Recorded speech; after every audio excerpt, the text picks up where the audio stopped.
کہ نبی کریم صلی اللہ علیہ وسلم نماز پڑھا رہے ہیں، اچانک آپ نے نماز کی حالت میں جوتے اتار دیے، تو صحابہ کرام جو پیچھے تھے جوتے پہن کے نماز پڑھ رہے تھے انہوں نے بھی اپنے جوتے اتار دیے۔ جب نبی کریم صلی اللہ علیہ وسلم نے نماز ختم کی تو پوچھا کہ میں نے جوتے اتارے تھے، تم لوگوں نے جوتے کیوں اتارے؟ انہوں نے بڑا سادہ سا بڑا پیارا سا جواب دیا، اے اللہ کے رسول رأینا کا القیت نعلیک فالقینا نعالنا، آپ کو جوتے اتارتے دیکھا ہم نے جوتے اتار دیے۔ اچھا،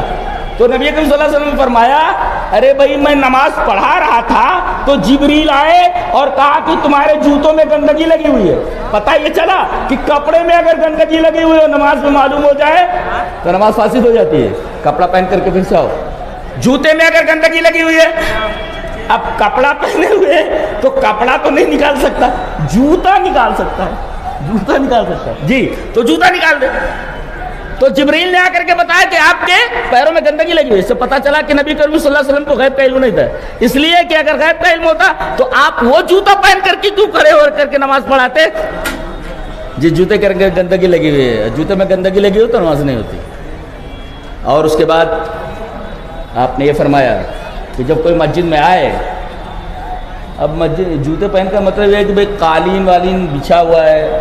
مسجد کے اندر، سب انتظامات ہیں، اب آدمی آئے اور بوٹ پہن کر کے اور گندگی کرتا ہوا قالینوں کے اوپر چلا جائے، تو اس میں جیسے زمین کچی ہوتی ہے، مٹی کی ہوتی ہے، اور جیسے آپ جنازے کی نماز پڑھنے کے لیے گئے ہیں، نیچے گھاس ہے اور کھیت ہے، تو آپ کو جوتے اتارنے کی ضرورت نہیں ہے اگر